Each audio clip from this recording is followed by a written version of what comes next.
Entonces, perdón que se me había olvidado, pero alguien que se puso a grabar me lo recordó, gracias. Em, entonces, bueno, el objetivo de esta rueda de prensa es poderles compartir la postura que desde las 40 organizaciones que integramos la Alianza Mexicana contra el Fracking estamos planteando y que por supuesto tiene que ver con la exigencia que desde hace 13 años tenemos como Alianza Mexicana contra el Fracking y que es la prohibición del fracking en todo el territorio mexicano.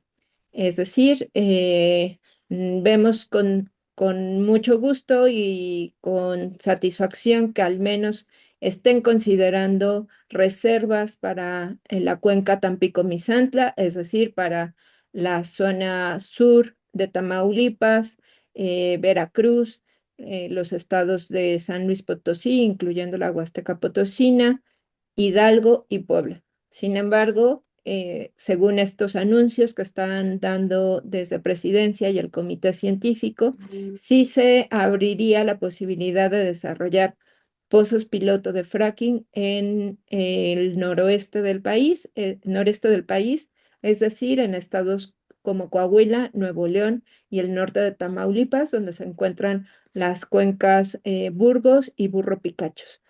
Em, en ese sentido, pues estamos compañeros y compañeras que hacemos parte de la Alianza Mexicana contra el Fracking para expresar la postura de las organizaciones y territorios que hacemos parte de esta alianza.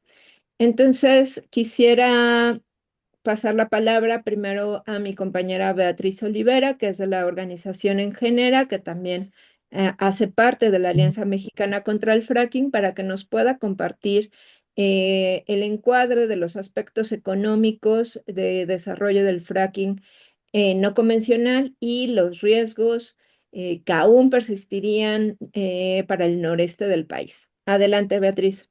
Gracias, un saludo a todas y todos. Bueno, yo quisiera enfocarme en tres puntos en reacción a lo que comentaba hoy la presidenta. El primero tiene que ver con la importancia de la cuenca Sabinas Burro Picachos como una zona con vida. Ya hemos escuchado incluso en otros foros acerca de que pues esta zona es prácticamente desértica, acá no hay vida, acá no habrá impacto. Y justamente eso es algo que quisiéramos apuntar. Esta zona, esta cuenca, pues comparte en particular en toda el área de no convencionales, va a compartir territorio en Coahuila, Nuevo León y Tamaulipas. Y en esta zona, en el área de no convencionales, viven cerca de 1.3 millones de personas. Tan solo en el área donde están ubicados estos yacimientos de origen no convencional que se pretenden extraer. Además de estos habitantes, pues hay localidades urbanas, pero también existen 1.850 localidades rurales. También tenemos que parte de este territorio, 16% corresponde a propiedad social, hay 151 ejidos, hay comunidades y también una porción del pueblo Kikapú. Si ustedes quieren profundizar más en esta información, hay un estudio muy interesante que hizo Cartocrítica, que es de donde tomamos esta información, que se llama Fracking sin coordenadas públicas. Entonces, como este primer punto, señalar que justo eso, en esta zona no es una zona desértica, es una zona donde hay población, esa población está en riesgo y esa población también necesita agua. El agua que se quiere extraer o que se ahora se va a explorar, pues tendría que ser destinada para las comunidades y para los pueblos, para los habitantes que están en esta zona y no, pues, prever el potencial para desarrollar fracking. Otro de los aspectos que no se mencionó hoy, vale decir que se dejó, se pospuso ante la pregunta que hizo una reportera el día de hoy que le hizo a la presidenta, no se mencionó justamente el aspecto económico, pero es sumamente relevante, es de la mayor importancia porque este aspecto nos va a permitir conocer qué tanto ese discurso que nos están vendiendo sobre soberanía energética es real. Y desde acá les hemos de decir que estimamos que la inversión para fracking solamente para perforar en un escenario medio, un escenario moderado, equivaldría de 24.000 a 42.000 millones de dólares.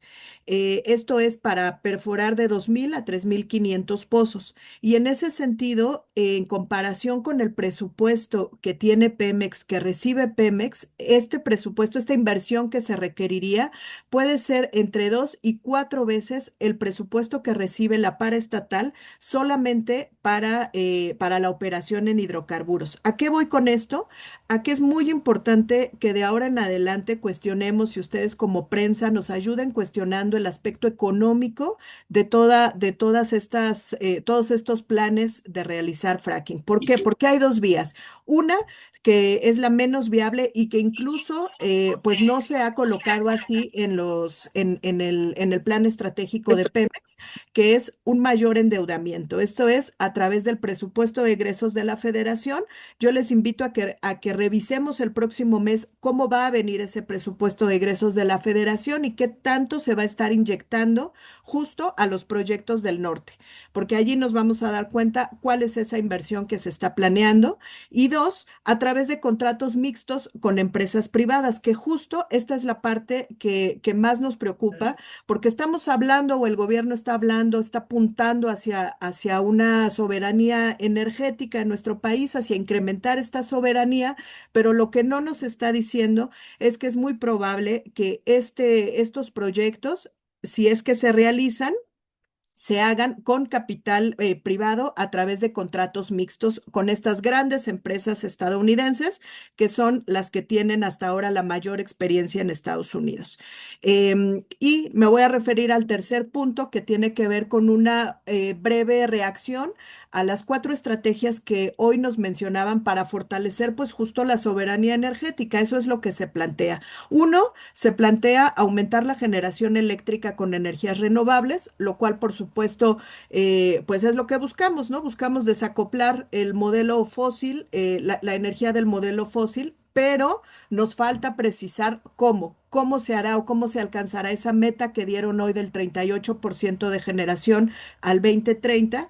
Y por supuesto que a lo que apostamos es a un cambio de modelo, no continuar replicando con estos mismos megaproyectos que sabemos los impactos que tienen para el territorio. Entonces invitamos a este comité pues a que reformule esta propuesta desde una perspectiva mucho más local, con un modelo de generación no basado en megaproyectos, con una escala mucho más comunitaria, local y distribuida. Creemos que hacia allá es hacia donde tiene que apostar esta estrategia. La otra, que tiene que ver con la eficiencia en el uso de la energía, nos parece fundamental, principalmente si aquí se llama al sector industrial por ser los principales usuarios del gas en México y si se enfoca hacia ellos. Pero hay dos estrategias que nos parece que no están apuntando en la dirección correcta. Una tiene que ver con incrementar la producción nacional de combustibles fósiles en yacimientos convencionales, que esto profundizaría mucho más la dependencia de los hidrocarburos. Sabemos que Pemex hasta ahora es muy difícil, en la mayoría de los casos no se ha hecho cargo ni responsable de todos los daños provocados por la industria fósil. Entonces, profundizar ahora en un modelo que requiere más gas es sumamente preocupante e irresponsable por parte de Pemex. Y en la reducción de la quema de gas en campos petroleros, también consideramos que eso es positivo, pero falta lo fundamental, lo trascendental, que es un plan de eliminación de las emisiones fugitivas de metano en estos complejos petroquímicos. Como ustedes bien saben, hay importantes fugas de metano que no solamente van a dañar, a repercutir en el cambio climático del planeta, sino que también pues son fuente de contaminación y dañan la salud de las personas que están continuamente respirando pues estas emisiones. Y para cerrar mi participación, pues señalar estas demandas en lo concreto, que es detener por completo la construcción de más centrales de gas. Creemos que este gobierno tiene que brindar esa plataforma de desacoplamiento de los combustibles fósiles, no seguir apostando por más gas y más centrales de ciclo combinado de Comisión Federal de Electricidad. También decretar la prohibición de Tampico Misantla por la vía legal. Esta vez no vamos a comprarles el discurso de que nos vendió el anterior presidente Andrés Manuel López Obrador, de que bueno, esto se prohíbe, pero no pasó en absoluto ningún decreto ni ninguna ley de prohibición. Entonces, si ahora hoy lo comenta la presidenta, urgimos a que esto sea por la vía legal y también que no sea únicamente en la cuenca Tampico-Misantla, sino en todo el territorio nacional. Y finalmente, solo recordar la obligación de los estados de promover, respetar, proteger y garantizar los derechos humanos, pues por encima de cualquier otra actividad económica. Muchas gracias.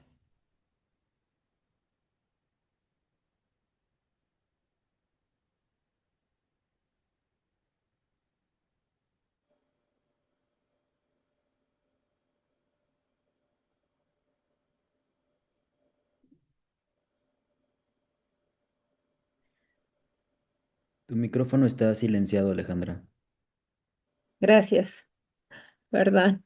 Gracias, Beatriz. Ya nos deja muy en claro el panorama que estamos teniendo con este anuncio en la mañanera de blindar una parte del territorio mexicano y sacrificar otro territorio que sin duda ha sido muy sacrificado, que ya ha sido sacrificado por diferentes proyectos extractivos, precisamente también por proyectos fósiles como el carbón y que sin duda, como ya bien señalaba nuestra compañera Beatriz, sin duda este anuncio únicamente apunta a profundizar el modelo fósil que urge modificar en el contexto de la emergencia climática que estamos viviendo y en el contexto también del declive de la producción de gas y petróleo, que también es una realidad para nuestro país.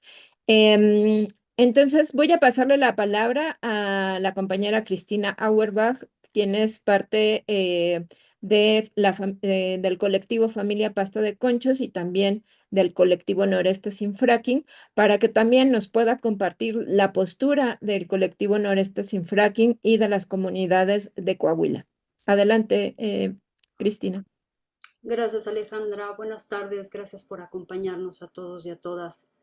En 2018, Alejandro Encinas y Andrés Manuel hicieron una gran apuesta con nosotros para la recuperación de los restos de los mineros que se habían quedado o que habían dejado en Pasta de Conchos. Y Claudia Sheinbaum ha continuado con este compromiso. Al día de hoy se han restituido 28 mineros, 8 años después. Otros 4 están en proceso de identificación y nos faltan 31. Sin embargo, como lo dijimos cuando sucedió la tragedia de Rancherías y de Pinabete, y cuando vemos que se siguen entregando contratos de carbón a las peores formas de extracción, que son las cuevas y los pozos, porque ya desaparecieron las minas grandes que eran un poco más seguras, lo que vemos es que nos han convertido en una zona de sacrificio. La región carbonífera de Coahuila, aquí podemos identificar que la diferencia entre las decisiones que ha tomado Morena y el PRI y el PAN es que los gobiernos de Morena están dispuestos, si políticamente les conviene, a devolver los restos de los muertos, pero no a evitar la muerte para obtener combustibles fósiles. Y el anuncio que se ha hecho hoy es que nos quieren volver a sacrificar. La historia nos ha demostrado que la extracción de combustibles fósiles es una aberración por el gran daño que causan. No hay fracking seguro, no hay fracking ecológico, solo zonas de sacrificio.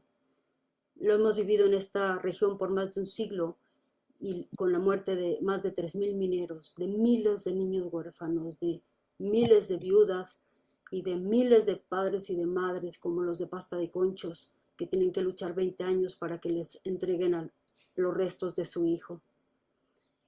El gas que pretenden que extraer no es para uso doméstico ni para la agricultura, sino para la industria. Es decir, nos quieren meter en un debate sobre la soberanía energética que se viste de nacionalista, pero que para nosotros solo es más explotación y muerte. No es admisible de ninguna manera que con esta falsa soberanía energética pretendan sacrificarnos. Sacrificar nuestros desiertos o semidesiertos diciendo que no hay nada, ni que es aceptable porque hay poquita gente. El fracking no debe hacerse en ningún lado. Nosotros lo hemos vivido. nuestros recursos realmente valiosos como el agua, las comunidades, sean indígenas o no, el aire y nuestro futuro está en juego, el futuro de todos y de todas. Nos han mentido tanto que no dudo que digan que encontraron agua salada en Coahuila y que estén usando agua dulce. Y que cuando logremos demostrarlo, entonces le pongan una multa ridícula como lo hacen cada vez que Grupo México hace un derrame o cada vez que muere un minero y entonces lo que hacen es entregarle el muerto a la familia. Y no aceptamos que se nos diga que se va a hacer una consulta al estilo de la Bahía de Huira, donde simularon consultar a comunidades que no serían afectadas y a los que sí serían afectados los han dejado, los han criminalizado y los tienen como enemigos del desarrollo y del progreso. Este gobierno ya decidió. Pretende hacer el fracking sin importar las consecuencias para las personas, para las comunidades y para el ambiente. Por último, el cumplimiento de los derechos humanos no se consulta. Lo mandata el artículo 1 de la Constitución, párrafo 3. Y el Estado no solo tiene la obligación de promover, respetar, proteger y garantizar los derechos humanos, también tiene la obligación de prevenir, investigar y sancionar sus violaciones. Y en las zonas o territorios de sacrificio como este, aquí jamás en 100 años se ha castigado a un solo empresario por la muerte de los mineros. No van a castigar a nadie. Van a simular multas para hacer como que cumplieron. En la historia de nuestra región, nunca ni el PRI, ni el PAN, ni Morena, que se da baños de pureza, ha castigado a nadie. Y termino como empecé. En el mejor de los casos, te devuelven a los muertos, pero no evitan que mueran. Si van a hacer una consulta, que nos pregunten si estamos dispuestos y si estamos de acuerdo a que se nos viole el derecho a la vida, a la salud, al agua, al ambiente sano y al futuro. Si no, es solo otra simulación. Muchas gracias. Gracias, querida Cristina, por este testimonio tan claro de lo que ya ha vivido el territorio de Coahuila, las enormes afectaciones que ha tenido la población, las deudas, la deuda histórica del Estado mexicano a las familias del Estado de Coahuila y que hoy solamente se agravaría con este anuncio que se ha dado desde la presidencia, en donde una vez más se simula la protección de los derechos humanos, se simula la seguridad energética, intentando plantearnos esta narrativa de soberanía energética que solamente, como ya hemos dicho, profundizaría el modelo fósil, que bien sabemos ya no es la ruta a seguir. Para continuar, le voy a pasar la palabra a mis compañeros de la Huasteca Potosina.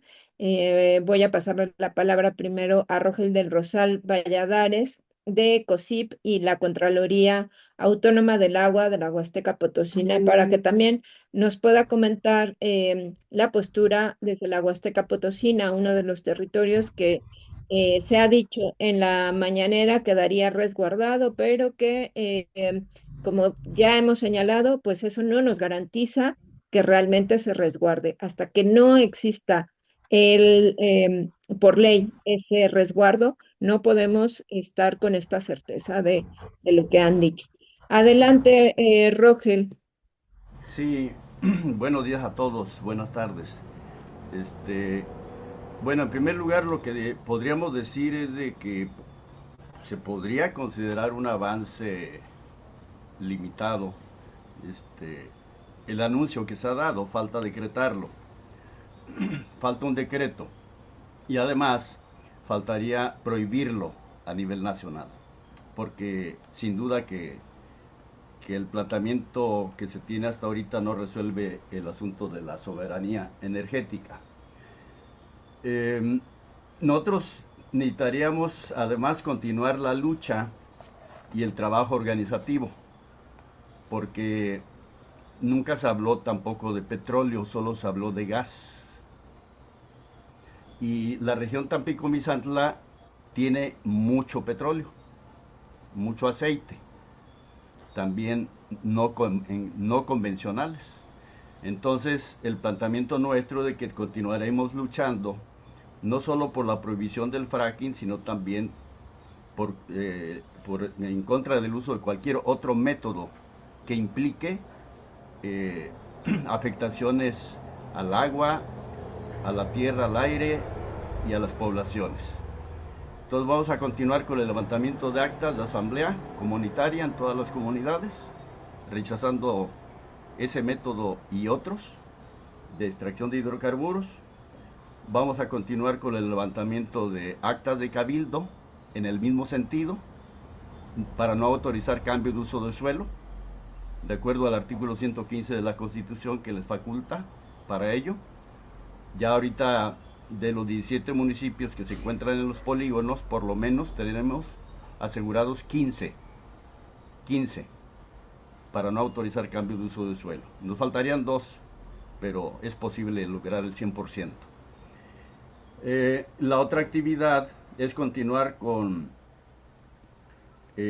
digamos, la lucha por prohibir el fracking a nivel nacional. Este es un trabajo que tenemos que continuar con los diputados que no han asumido su responsabilidad, igual con los diputados locales que no se han animado a exhortar al Congreso Federal para avanzar en este sentido. No están cumpliendo con sus responsabilidades como representantes populares. Y pues eso es lo que podríamos decir. Nos da un cierto respiro, pero tampoco nos satisface porque se afectarían otras poblaciones en otras partes del país, hacia el norte principalmente. Nosotros nos vamos a solidarizar con ellos. Entonces vamos a continuar la lucha.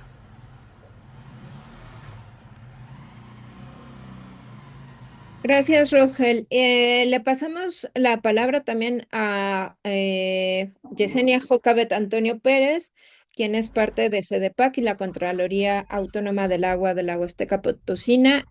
Jocabet, por favor, también para que nos compartas el punto de vista de las juventudes en la Huasteca Potosina. Bien, como ya mencionó mi compañero Rogel, ¿no? Pues no es momento de celebrar para nosotros, ya lo hemos comentado. Ahorita, pues sí, bien la Huasteca está libre de fracking por el momento, pero no hay un escrito ni nada, ni tenemos tampoco la seguridad de que eso no va a pasar quizás a un futuro. Es momento de plantarnos aún más firmes y de y de estar pues de fortalecer esta resistencia que tenemos desde acá, desde la Huasteca. Afortunadamente pues ya se han estado involucrando más jóvenes y eso es como que un gran avance, porque al principio veíamos que era gente adulta, pero ahorita ya los jóvenes como que más modernos, tenemos grupos de WhatsApp o ahí en Facebook, y ahorita ya también ahí estuvieron en movilización los jóvenes. Pues también continuar, ¿no? Informándonos, informando a más juventudes, no sé, en las escuelas, y también pues seguir con lo de las actas en las comunidades que aún no se han realizado las actas, seguir presionando a los gobiernos, a los municipios para que se levanten las actas de cabildo. Eso nos ha funcionado mucho. Afortunadamente ya hay más municipios que están levantando sus actas, y pues eso es como que avance para nosotros desde acá. Igual solidarizarnos con los demás compañeros, porque igual quizás no estén muy cerca de aquí, pero los efectos obviamente que nos van a llegar en un momento. Entonces pues aquí seguimos en la lucha y pues resistiendo, ¿no? No estamos confiados, al contrario, estamos como que preocupados que sí hayan aprobado el fracking, aunque no sea en la Huasteca, pero en otro lugar, y es preocupante. Gracias, Jocabet. También sí, exactamente es por eso que estamos en esta rueda de prensa, por nuestra preocupación de que de alguna forma finalmente se está legitimando el desarrollo del fracking en nuestro territorio, con este falso argumento, con este falso debate de si en unos lugares se permite y en otros se resguarda, en esta situación en donde claramente no nos cansaremos de exigir la prohibición del fracking en todo el territorio mexicano y por supuesto que no creeremos sus promesas demagógicas hasta que no las cumplan, hasta que, como bien señalaba el compañero Rogel, exista un decreto que realmente prohíbe el fracking en los territorios de la Huasteca Potosina, Veracruzana, Hidalguense, Poblana y Tamaulipeca. Y entonces le paso la palabra al compañero Pablo Montaño de la organización Conexiones Climáticas AC, quien precisamente va a continuar abundando en este tema del falso debate del fracking sustentable y la política energética fósil de México. Adelante, Pablo. Gracias, Ale, gracias, compañeras, compañeros de la prensa. Voy a abrir con una brevísima lectura. Compromiso 87: no se va a permitir la explotación de hidrocarburos a partir del fracking.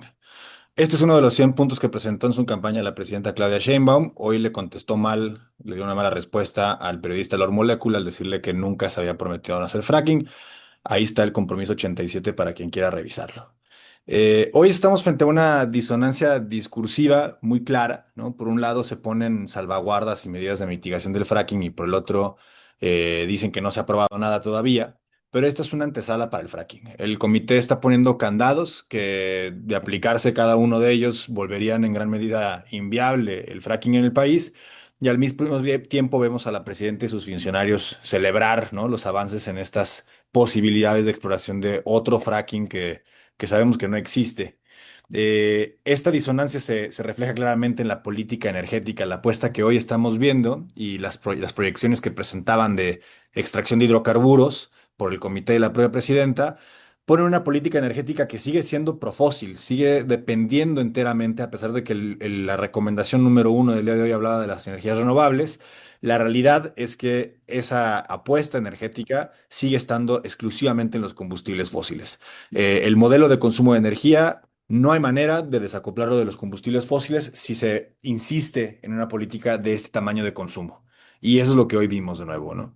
En la parte económica que ya mencionaba la compañera Beatriz, cada medida de uso alternativo de aditivos, de agua salina, de cualquier milagro, voy a poner comillas aquí, tecnológico, tiene dos características que es bien importante enfatizar y subrayar. Número uno, no desaparece el riesgo. La sismicidad inducida ahí sigue. La contaminación de los acuíferos por hidrocarburos ahí sigue. La contaminación por biocidas ahí sigue.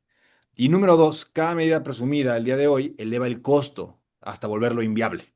Es decir, este es un negocio que tiene unos márgenes muy reducidos para la ganancia y cualquiera de estas medidas mencionadas lo vuelven básicamente imposible de hacer rentable. Por esa razón, a pesar de que se mencionaron hoy las geografías de Argentina y Estados Unidos, ahí no se usan estas técnicas. ¿Por qué? Porque si no, no es negocio extraerlo. El fracking, no se nos olvide, va a seguir siendo un negocio extranjero.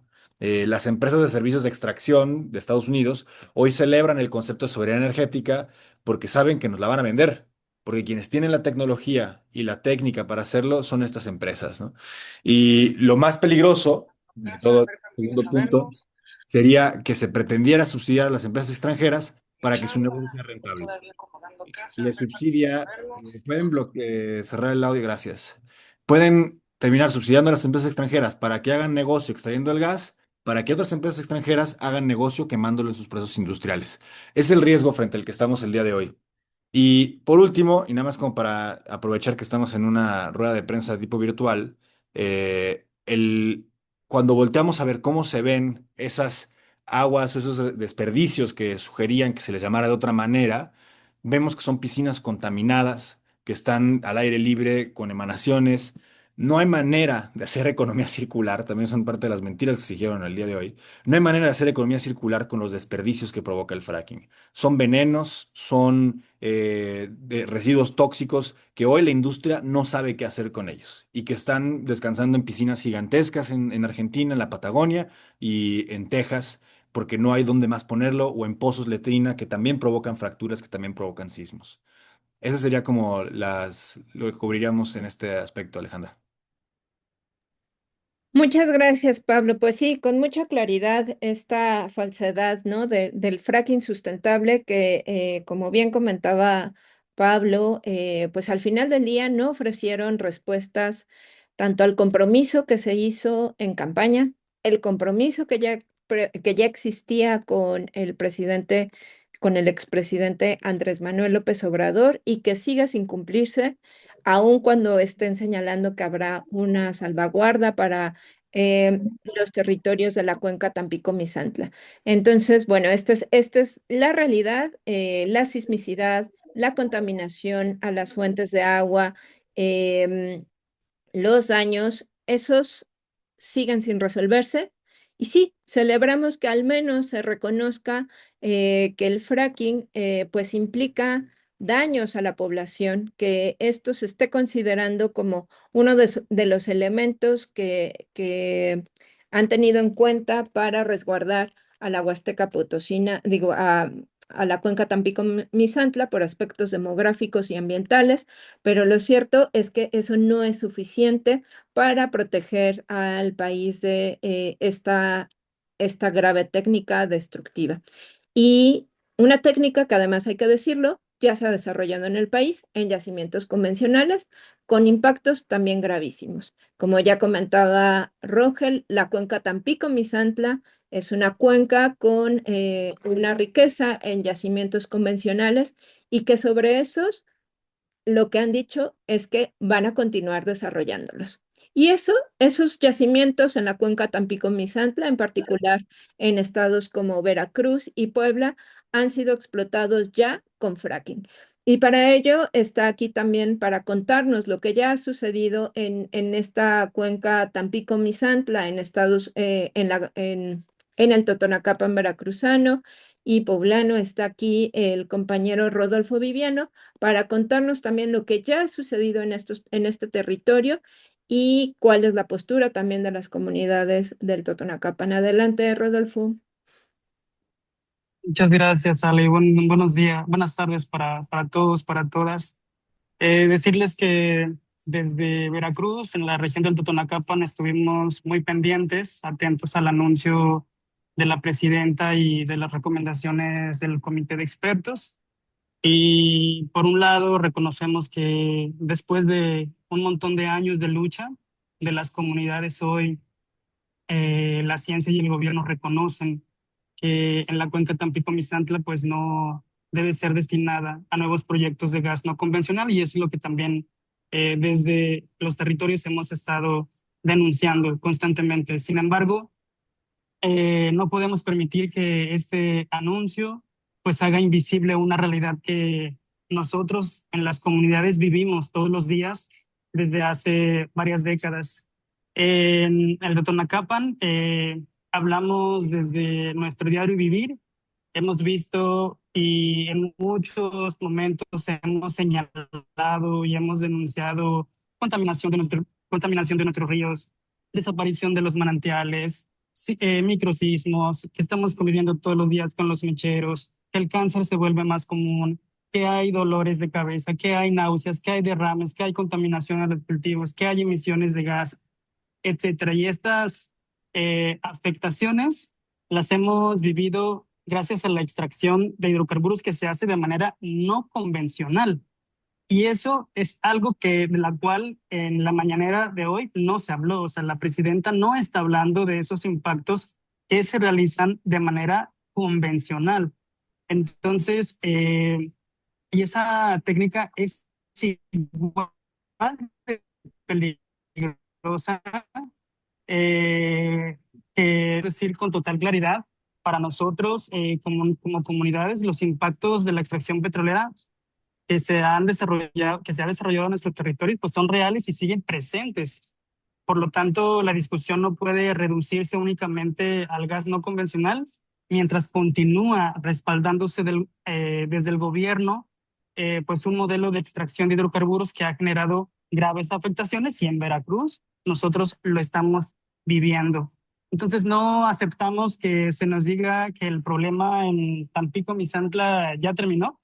El problema no termina mientras continúe este modo de extracción de hidrocarburos, y tampoco aceptamos que el riesgo simplemente se traslade ahora a otros estados. Lo que hoy vivimos en Veracruz es muy fuerte.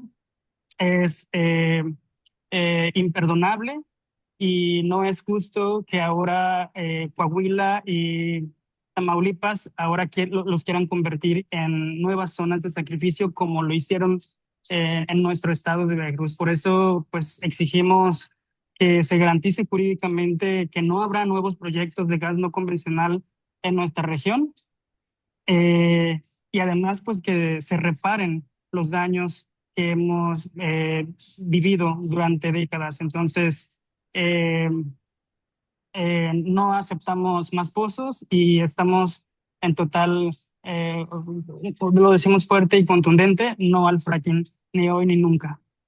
Muchas gracias.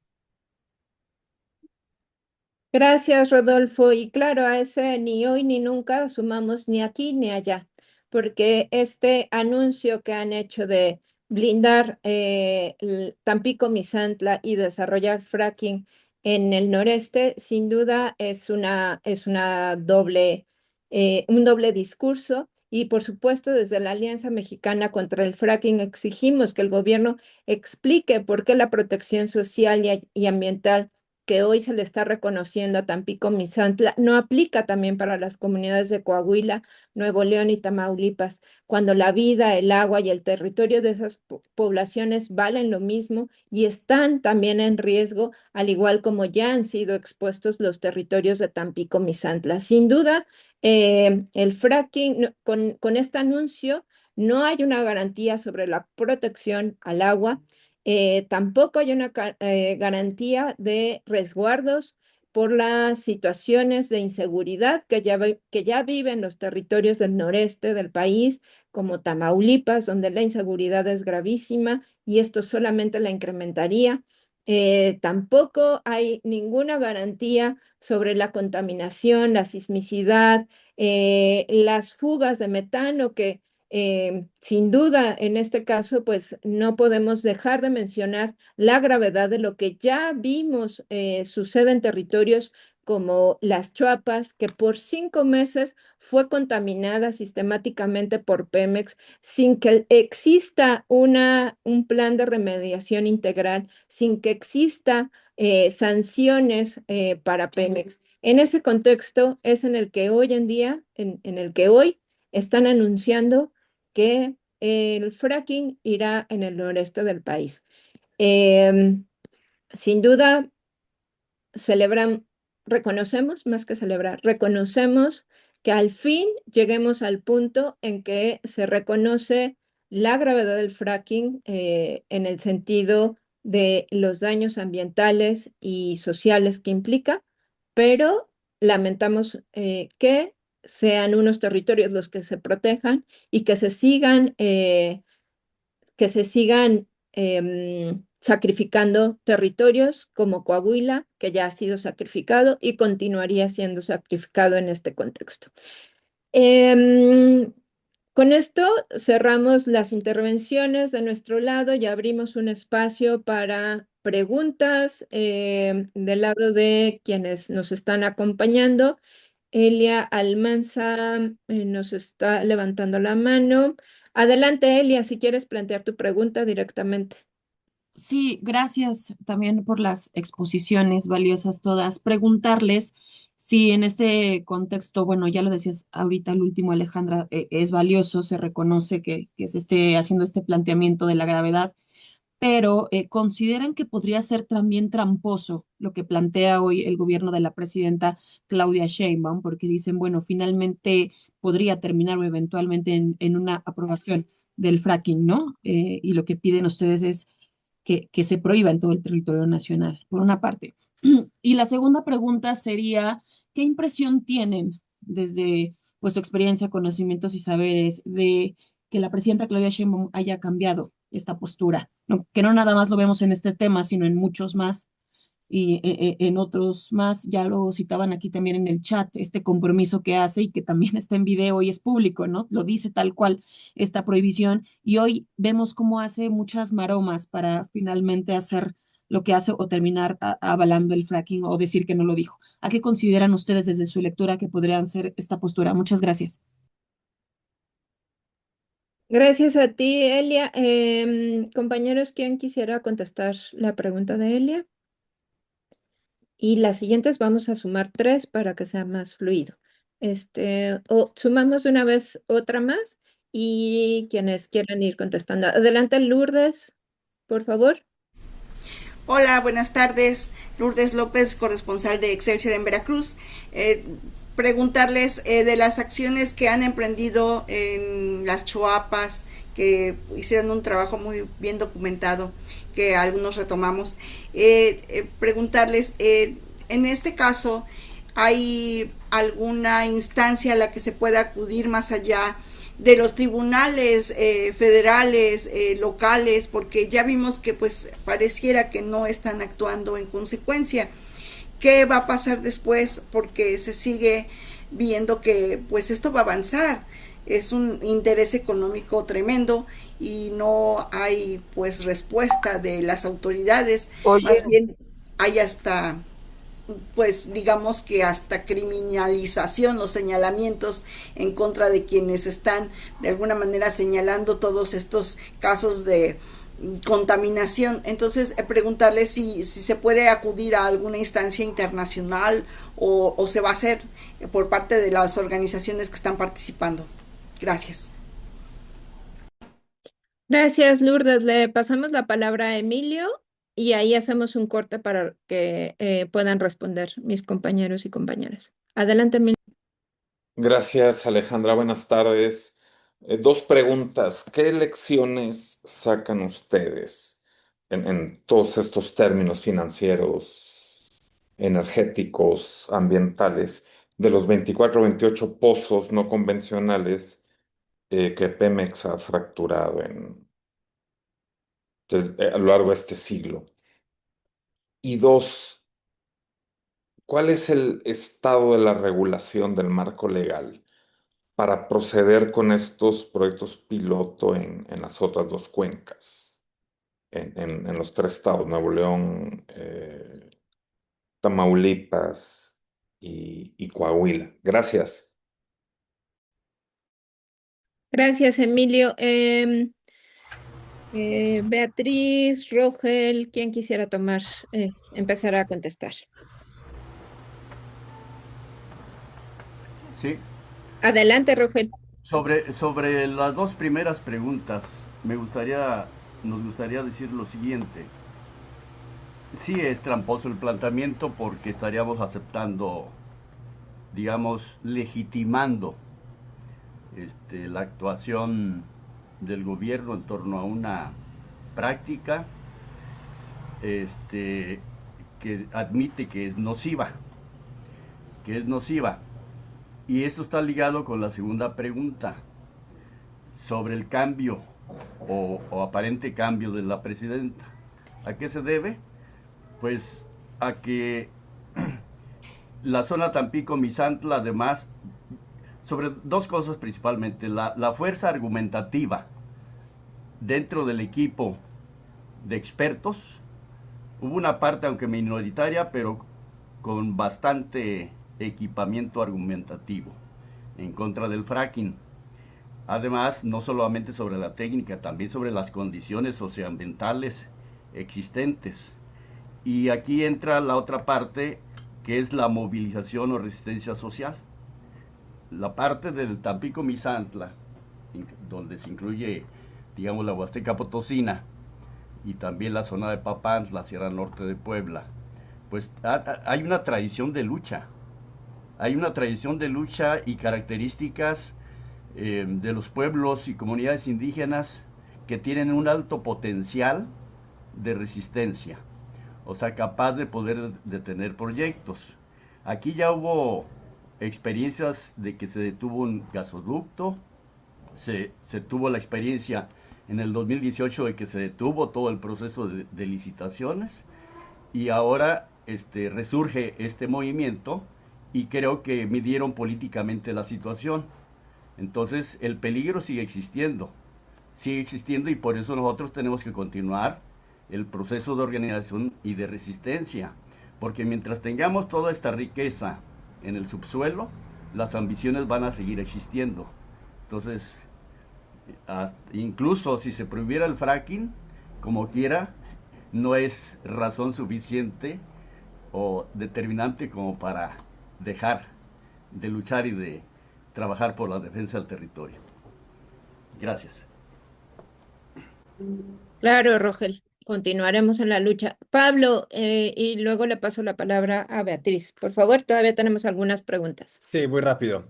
Respecto a la última pregunta de Emilio, justo en el canal de YouTube de la Alianza Mexicana contra el Fracking pueden encontrar un video de alrededor de 10 minutos donde se hace una documentación de los pozos que existen. Algunos de ellos, la mayoría de los que están documentados ahí son los que ya han terminado su operación y pueden atestiguar cómo presentan fugas, cómo siguen derramando, cómo tienen fuga de gas, por ejemplo, que es visible en el agua que está cerca de, digamos, de la infraestructura que se deja ahí al cierre de los pozos.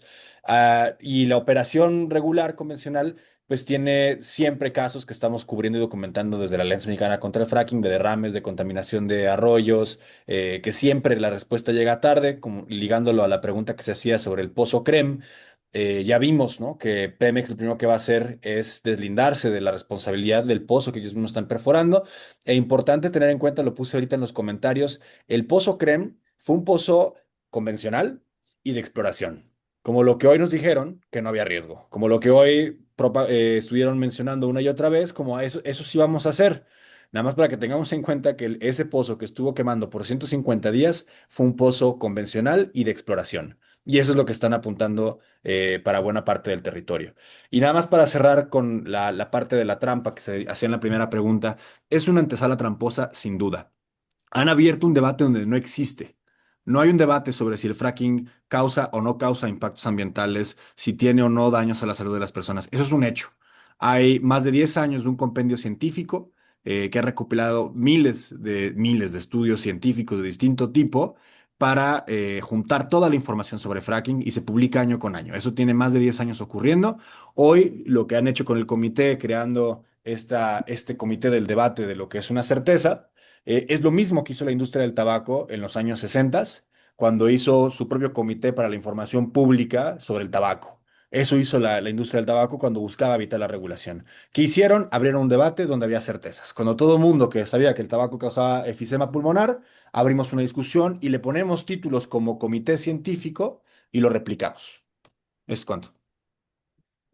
Gracias, Pablo. Beatriz, y Sí, vamos a las otras sí, preguntas. me refiero a la primera pregunta. Considero que la presidenta ha cambiado en parte su postura porque está escuchando a la industria. Creo que se ha mostrado muy receptiva de la industria y de sus intereses, a las grandes corporaciones también, con quienes también incluso sabemos que se está trabajando en acuerdos, por ejemplo, para el tema de minerales críticos. Ayer lo anunciaba la secretaria de Medio Ambiente, que hay un acuerdo también para trabajar o para extraer minerales críticos en nuestro país. Entonces, la mano de la industria está más presente que nunca. Y esto también debido a lo que comentaba yo en mi participación, son estas empresas quienes se van a ver beneficiadas de realizar fracking en México porque Pemex no tiene la capacidad financiera para hacerlo. Entonces son ellas. Los vimos la semana pasada allá en un foro en la Cámara de Diputados, un desfile de promotores del fracking, grandes empresas a las que se les abrió la puerta, pues para que fueran a vender, porque eso es lo que hicieron. No fueron a poner no fueron a hacer presentaciones técnicas, fueron presentaciones de vendedores. Entonces, creo ahí que falta que la presidenta confíe mucho más en las alternativas energéticas que existen en el país y pues haga un viraje ahí de la política energética. Con respecto a la segunda pregunta, también quiero hacer una anotación. Hay un grupo de trabajo que estamos impulsando y ojalá nos puedan ayudar a darle voz a esta propuesta, que hasta ahora es una propuesta, pero estamos impulsando un grupo de trabajo en el Poder Legislativo, en la Cámara de Diputados, justo pues para valorar o para que este grupo de trabajo empiece a tomar en serio todo el tema de la remediación en sitios contaminados por actividades de hidrocarburos. Hace unos meses los llevamos allá a la zona afectada de Papantla y Poza Rica algunos diputados, los que aceptaron acompañarnos, se comprometieron a impulsar este grupo de trabajo al interior de la Cámara, desde el cual se pueda llamar a cuentas a Pemex, a CEA, en fin, y se puedan empezar a trabajar en esos temas. Y por otro lado, con respecto a la última pregunta que menciona Emilio, sí hay lecciones, Emilio. Hay pozos a los que les hemos seguido la pista. Bueno, ahí está Pantepec, en Panquihui, en Pantepec, la lección de la falta de atención a la salud que se pone a los pobladores. Creo que ese es un tema no menor. En el comité no hay un solo perfil relacionado con el tema de salud y en Pantepec hemos recogido esos testimonios que ya refería mi compañero Pablo. Hemos recogido esos testimonios de cómo las personas fueron afectadas por la extracción, por fracking en este pozo no convencional. Entonces, me parece que ahí está un primer aprendizaje. El tema de salud no debe ser omiso. Ha habido daño ambiental en la zona norte del país, en los pozos, en el municipio de Los Ramones, también fracking en no convencional. Ha habido daño a raíz de sismos. Entonces, esa es otra cosa que también se ha documentado ante la Comisión de Cooperación Ambiental, México y Canadá, y tampoco se habla sobre ese tema en particular. Se ha enfocado mucho el tema de agua, los impactos de agua, pero están los sismos, está el tema de salud y esas dos omisiones que son muy relevantes. Yo señalaría también que hay falta de transparencia y el uso discrecional de recursos que hasta ahora se ha notado en estos pozos, porque sabemos y hemos documentado que hay recursos públicos de nuestro presupuesto de egresos de la Federación, pero no podemos desglosar cuánto se ha destinado a fracking en lo específico. Conocemos los proyectos, pero falta ese nivel de desglose. Y bueno, hasta acá me quedo. Gracias. Eso, gracias Beatriz. Justo ahí ya les he puesto el informe de la Comisión para la Cooperación Ambiental entre México, Estados Unidos y Canadá, en donde hacen un desglose muy detallado sí, de los impactos de pozos de fracking, los pozos Nérita y Tangram en Nuevo León, que sí generaron sismicidad inducida, que sí deterioraron la vivienda, que sí generaron problemas en las fuentes de agua y que esos son los balances también a lo que pregunta Emilio. Bueno, Sí, por entonces, favor. ay, perdón, voy Sí. a silenciar a Margarita, si te puedes silenciar, por favor. Teníamos aquí algunas preguntas antes de pasarle la palabra a Jorge. Joel Enríquez mencionaba sobre si investigar a BlackRock y el fracking, si cotizan en la bolsa, etcétera. Podríamos aplicar nuestro derecho como audiencia para mostrar la evidencia de lo desastroso del fracking. También están preguntando. Em, también preguntan Jorge Salcedo para Abejorro Media. La presidenta dijo que ya hay químicos que no contaminan tanto, que se utilizan en el fracking. ¿Consideran cierto este punto? También dio a entender la presidenta que estos proyectos podrían realizarse a manera de intercambio con comunidades que carecen de servicios públicos, esto que hablábamos de la economía circular. Y consideran que estas promesas de obra pública podrían llevar a las comunidades a aceptar los proyectos en la consulta. Em, claro que les vamos a compartir también, si nos pudieran dejar también sus datos para compartirles la liga a esta grabación, con mucho gusto. Pemex no puede cerrar el pozo que lleva ardiendo desde hace un mes. ¿Cómo podrá contener el fracking? Dice Joel Enríquez. La cuarta T nunca tuvo intención de prohibir el fracking, fue demagogia, también están comentando. Y entonces sí le pasamos la palabra a Jorge Espejel. Por favor, Jorge, adelante. Buenas tardes. Es una pregunta con respecto particularmente en Coahuila, hablo vía Redes Poder. Eh, el gobernador Manolo Jiménez mencionó hace un mes, dos, que ya habían ido a Texas incluso a platicar con futuros inversionistas para el tema de la explotación de gas ahí en la zona de Sabinas. Incluso utiliza como argumento social el tema de la crisis de AMSA, como diciendo, como ya no hay AMSA, vía el fracking podemos levantar la economía de la zona carbonífera, una zona particularmente dañada en sus acuíferos, en su calidad de agua, en su calidad de aire. Entonces quería saber qué tipo de esfuerzo se está haciendo. Entiendo por ahí está Cristina Auerbach o quien me pueda contestar. ¿Qué tipo de esfuerzo de resistencia se planea hacer para impedir que esto se lleve a cabo, sabiendo también que se han estado haciendo pozos de exploración como desde 2018 en la zona, ¿no? Es un daño que se ha venido haciendo y que hasta hoy, digamos, está socializando, pero ya se estaba haciendo, ¿no? Esa sería mi pregunta, gracias. Gracias, Jorge. Adelante, Cristina, por favor. Gracias, gracias Jorge. Bueno, sí he leído lo que ha dicho el gobernador y también dijo, Coahuila está listo para el fracking. Yo no sé qué entiende por listo, porque no hay infraestructura. Es decir, no hay carreteras, no hay espacios asignados, no hay transporte, no hay nada. O sea, estos 25,000 millones de los que hablaba Beatriz no están incluyendo todo lo que se requiere de infraestructura para poder operar un pozo. Entonces, no sé de qué está hablando cuando dice que está listo Coahuila y que obviamente viene bien para el tema de AMSA. Lo de AMSA fue hace 4 años.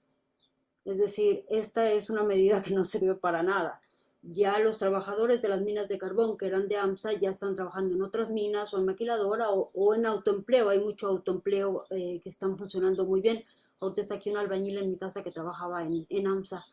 ¿Por qué? Pues porque los mineros del carbón saben de plomería, de albañilería, electricidad, etcétera. Entonces se autoemplean. Creo que ambos, Claudia y el gobernador Manolo, están utilizando el discurso porque también es un elemento electoral. Es decir, ahora con el fracking nos van a asegurar que vamos a salir de la eterna crisis en la que ha vivido Coahuila durante los últimos 100 años, mientras Morena pone a los peores candidatos para que siga ganando el PRI, ¿no? Entonces, no hay la inversión. O sea, yo vivo aquí en las minas de carbón, no se ha hecho absolutamente nada. Sé de los pozos que se hicieron hace muchos años, cuando Peña Nieto que empezaron a hacer pozos. En algunos no encontraron, en otros lo que encontraron no era suficiente. Es decir, todavía ni siquiera se tienen los estudios de cuánto de ese gas que se supone que hay, no sabemos ni cuánto hay, ni cuánto es extraíble, ni cuánto cuesta extraer eso, que se está calculando que sería el 10%. Entonces, todo este desastre por el 10% del gas, si lo que le preocupa a Claudia es que se le compre a Estados Unidos, pues que diversifique y le compre a otros. Y con eso baja su dependencia, pero eso no lo hace. Lo que hace es someternos a todos a una narrativa otra vez de empleo, porque ahora los de AMSA están en Monclova, los de la siderúrgica. El fracking les queda hora y media. Ningún trabajador de Monclova va a ir hora y media, va a gastar 3 horas para ir y venir de trabajar en un pozo de fracking, por Dios. Y además, Manolo ha dicho que se va a aprovechar el expertise de la mano de los trabajadores de AMSA.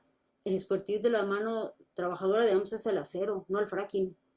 O sea, no sé cómo pretenden trasladar a los mineros del carbón y a los trabajadores de AMSA al fracking cuando no tienen las habilidades. Es decir, es demagogia lo que están haciendo y creo que tiene que ver con las elecciones del próximo año. Gracias. Gracias, querida. Bueno, no sé si quisieran complementar sobre las otras preguntas que había. Si no, también, Eric Montes, si quieres plantear tu pregunta.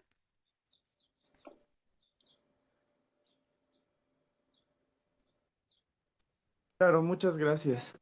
Gracias.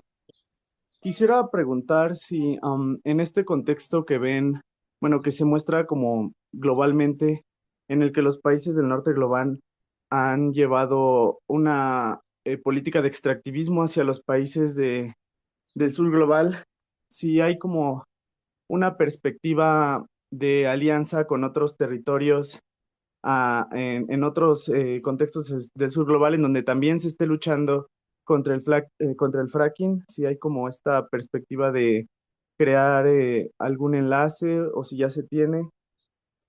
Esa sería mi pregunta. Gracias, Eric. Si no hubiera ninguna otra pregunta, pediría a mis compañeros si podemos ir cerrando a estas preguntas que quedaron allí en el chat y a la que nos ha hecho Eric Montes. Compañeras, compañeros. Adelante. Sí, pues, Adelante. Gracias. perdón, sí, no, pues tal vez solo señalar con Eric que sí hay una vinculación con la Alianza Latinoamericana frente al fracking. Em, creo que vale la pena apuntar que hay resistencias en diferentes partes del mundo, no solamente en México, no solamente en la Huasteca Potosina, hay resistencias al fracking en Reino Unido, en Alemania, en España se prohibió en 2021, en Bulgaria, en Argentina, en Colombia, y todas estas resistencias han llevado a prohibiciones, a moratorias o a compromisos de parte de los gobiernos para no permitir esta práctica.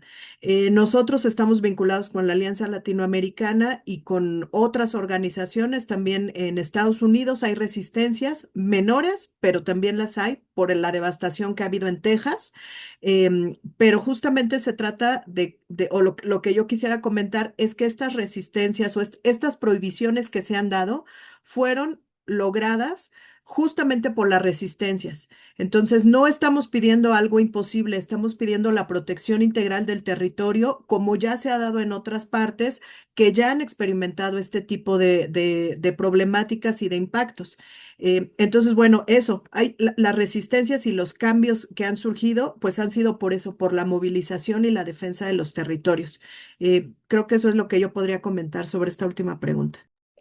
Sí, y ahí yo nada más agregaría que en Estados Unidos ha habido prohibiciones. El estado de Nueva York, el estado de California y otros Cierto. estados en Estados Unidos han prohibido el fracking. El caso creo que más emblemático es el de Nueva York, donde precisamente los resultados de un grupo de científicos comprometidos llevaron a que el alcalde de Nueva York decidiera que se prohibía el fracking en ese estado de la Unión Americana.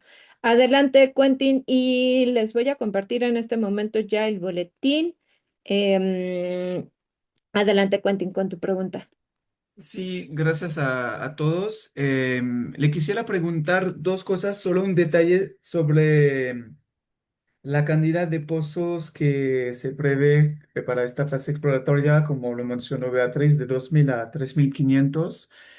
¿Cómo llega a esta cifra? Y, y también, ¿qué temen o qué inquietudes tienen sobre las consultas que se prevén con las comunidades indígenas y cómo este proceso puede ser viciado o tramposo? Si plantean como una vigilancia o qué protocolo plantean para pues que se respeta la consulta hacia las comunidades. Gracias, Quentin. Creo que retomas un aspecto importante que es justo el tema de la consulta, que sí fue mencionado. No sé quién quisiera contestar, no sé si los compañeros de la Huasteca, de Coahuila. Em, Rodolfo. Bueno, desde la alianza es que nuestra postura es muy clara, ¿no? De hecho, nos parece que uno de los temas que está muy cuestionable de este comité científico es que no existió participación de las comunidades en este comité científico, que solamente se consideró el punto de vista de la ciencia occidental y no se consideraron los saberes de los pueblos originarios que serían afectados. Eso era fundamental. Y que bueno, como ya señaló Beatriz, pues uno de los pueblos que está hoy fuertemente amenazado es el pueblo Kikapú.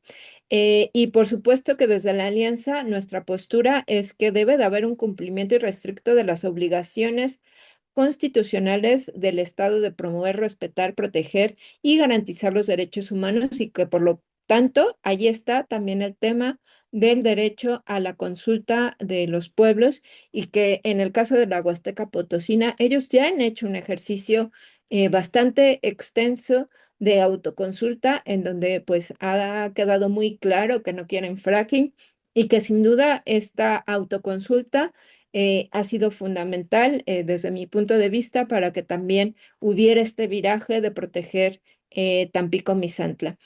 Em, Y bueno, pues sí nos parece que será fundamental y que estaremos muy atentos a este tema de la consulta, considerando los cambios que se vienen en materia de derechos indígenas. Veo que Pablo también tiene levantada la mano. Adelante, Pablo. Sí, nada más porque tengo aquí la respuesta a la mano del número de pozos requeridos. Eh, Se saca a partir de la determinación de los pozos que se tendrían que perforar cada año desde tres variables, ¿no? La brecha productiva, es decir, lo que se pretende alcanzar, la producción que aportan los pozos perforados en un tiempo determinado y, por último, la producción inicial del pozo. O sea, es una fórmula, ¿no? De un análisis que se hizo frente a esta proyección de arrancar el fracking en el país. Y respecto a la consulta, nada más tenía yo como punto, Ale, comentar que una de las cosas que se infirieron hoy en la mañanera que se resaltábamos desde la Alianza Mexicana contra el Fracking era que la exploración de agua salina se está planteando previo a la consulta, lo cual es importante de señalar, porque lo que hoy dijeron es que iban a explorar si existía agua salina en las regiones en las que quieren explorar y después empezaría la explotación y solamente una vez comprobada que había agua salina, entonces se consultaba a la comunidad, lo cual viola el principio de una consulta previa, ¿no? Libre e informada, como se indica. Entonces, bueno, nada más señalar eso, que tendría que ocurrir primero la consulta, antes incluso de perforar un pozo para la exploración de agua salina, porque la intención no es, obviamente, sacar agua con agua salada, sino terminar explotando, ¿no? Entonces, ahí inicia, de hecho, la intención de esos proyectos exploratorios.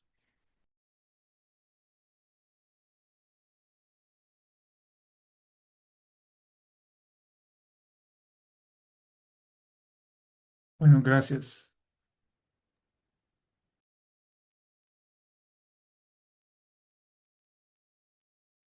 Creo que Ale salió, ¿no? Sí, parece que sí. Pero bueno, ya estamos pasados de la hora. No sé, compañeras de la Alianza, si quieran que agreguemos algo más. Si no, podríamos dar por terminada esta rueda de prensa. Compartiremos la información y el boletín que ya se elaboró. Y pues nada, agradecemos su atención, su escucha, que nos hayan acompañado el día de hoy. Y pues refrendar, ¿no? Que esta es una conversación. Ay, mira, ya volvió Alejandra. No sé, Ale, si quieras retomar. Estábamos ya nada más cerrando. Gracias. Gracias, perfecto. No, muchas gracias, Pablo. Esto me sacó por unos segunditos. Sí, creo que cerraste con la información de cartocrítica. Justo estaba por compartirles. Bueno, ya tienen el boletín y también ahora les voy a compartir esta publicación de cartocrítica que me parece abunda bastante en esta información que hemos estado proporcionando, donde se ha hecho ya una compilación exhaustiva de las comunidades, de la población que estaría afectada en el noreste del país. Bueno, pues allí está, ya está en su chat. Y bueno, pues agradecemos por seguir esta rueda de prensa. Ya tienen el boletín de prensa, de cualquier forma se los estaremos haciendo llegar vía correo electrónico. No sé si estén aquí todos los que tenemos como contacto. Recupero los contactos que nos están dejando para enviarles también la grabación. Y pues bueno, estamos a las órdenes por entrevistas o más información que necesiten. Muchas gracias y seguimos en comunicación. Hasta pronto. Gracias, compañeras. Cris, Bea, Hasta Rodo, luego. Pablo, Gracias, besos. Roger. Gracias. Gracias. Hasta pronto. Gracias. Gracias. Bye bye.